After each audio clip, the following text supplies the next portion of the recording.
Hi అండి, welcome back to Karuna's cooking channel. వర్షం పడుతున్నప్పుడు వేడిగా ఏమన్నా తినాలి అనిపిస్తుంది కదా. అలాంటప్పుడు క్రిస్పీ కార్న్ తయారు చేసుకుని చూడండి. మనం బార్బిక్యూ నేషన్లో తింటాం కదా, సేమ్ అదే టేస్ట్ ఉంటుంది, క్రిస్పీగా కూడా ఉంటుంది. ఇంకా నిన్నటి వీడియోలో స్వీట్ కార్న్ సూప్ తయారు చేశాను, ఇంట్రెస్ట్ ఉంటే ట్రై చేసి చూడండి. క్రిస్పీ కార్న్ తయారు చేయడానికి ముందుగా స్వీట్ కార్న్ని 1 కప్పు వరకు తీసుకోవాలి. ఫ్రోజన్వి తీసుకుంటే డైరెక్ట్గా ఉంటాయి, పొత్తు పలంగా తీసుకుంటే ఇలా అన్నీ కూడా విడతీసేసుకుని 1 కప్పు తీసుకోవాలి. స్వీట్ కార్న్ని ఒకసారి కడిగేసుకుని ఒక 2-3 నిమిషాల పాటు స్వీట్ కార్న్ని ఉడికించుకోవాలి. ఉడికించుకున్న స్వీట్ కార్న్ని నీళ్ళన్నీ వంచేసుకుని ఒక గిన్నెలోకి తీసుకోవాలి. ఇప్పుడు ఇంకొక బౌల్లోకి 2 టేబుల్ స్పూన్లు బియ్యం పిండి, 3 టేబుల్ స్పూన్లు కార్న్ ఫ్లోర్ తీసుకోవాలి. రుచికి సరిపడా ఉప్పు ఇంకా కొంచెం కారం వేసుకుని కలుపుకోవాలి. మనం కార్న్ ఫ్రై చేసేసిన తర్వాత మళ్ళీ ఉప్పు కారం వేస్తాం కాబట్టి ఈ పిండికి సరిపడా వేసుకుంటే సరిపోతుంది. ఉప్పు కారం పిండిలోకి బాగా కలిసేలాగా కలుపుకొని ఉడికించుకున్న స్వీట్ కార్న్లోకి ఈ పిండిని కొంచెంగా వేసుకుని కలుపుకోవాలి. పిండి మొత్తం అంతా ఒకేసారి వేసేసామంటే మనకి పకోడీలాగా ముద్దలాగా వచ్చేస్తాయండి. అందుకని 1 స్పూన్ వేసుకుని ఇలా 1 కోట్ వేసేసిన తర్వాత మళ్ళీ ఇంకొంచెం వేసుకుని కలుపుకోవాలి. పిండి ఒక లేయర్ కోట్ అవుతుంది, మనకి ఒక 2-3 లేయర్స్ వేసుకుంటే చాలా క్రిస్పీగా వస్తాయి.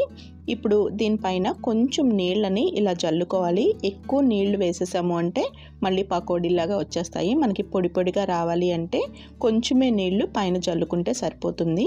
ఇలా జల్లిన తర్వాత మళ్ళీ ఇంకొక కోటింగ్ పట్టడం కోసం మళ్ళీ పిండిని వేసుకుని కలుపుకోవాలి. ఇదే విధంగా పిండి అయిపోయేంత వరకు ఇలా 1 కోట్ వేసి మళ్ళీ నీళ్లు చల్లుకుని మళ్ళీ పిండి వేసి 1 కోటింగ్ వేసుకోవాలి. అలా చేసుకున్నట్టయితే క్రిస్పీగా వస్తాయి.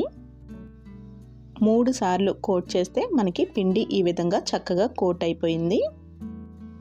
ఈ విధంగా కార్న్ విడివిడిగా పొడిగా ఉండాలి.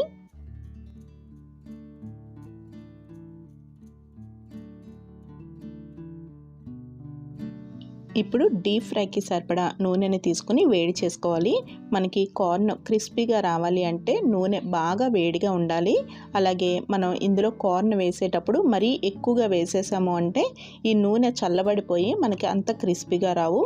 అందుకని వేడిగా ఉండాలి. కార్న్ వేసేటప్పుడు కొంచెంగానే వేసుకుని ఫ్రై చేసుకోవాలి.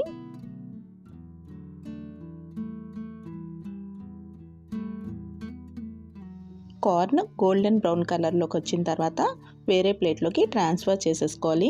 మనకి ఆయిల్లో ఫ్రై చేస్తున్నప్పుడే మనకి ఆ క్రిస్పీనెస్ అనేది చక్కగా తెలిసిపోతుంది. నెక్స్ట్ బ్యాచ్ ఫ్రై చేసుకునేటప్పుడు కూడా ఆయిల్ బాగా వేడిగా ఉండే విధంగా చూసుకోవాలి. లాస్ట్ బ్యాచ్ వేసేటప్పుడు అడుగున పిండి కూడా కొంచెం ఉండిపోతే కనుక పిండిని సెపరేట్ చేసేసుకుని కార్న్ మాత్రమే వేసుకోవాలి.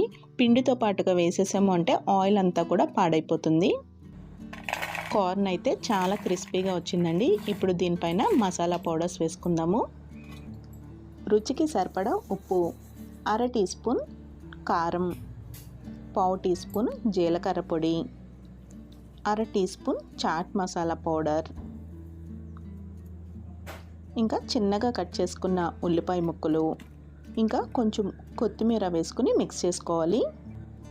అంతే అండి, బార్బిక్యూ నేషన్ స్టైల్లో క్రిస్పీ కార్న్ రెడీ అయిపోయింది.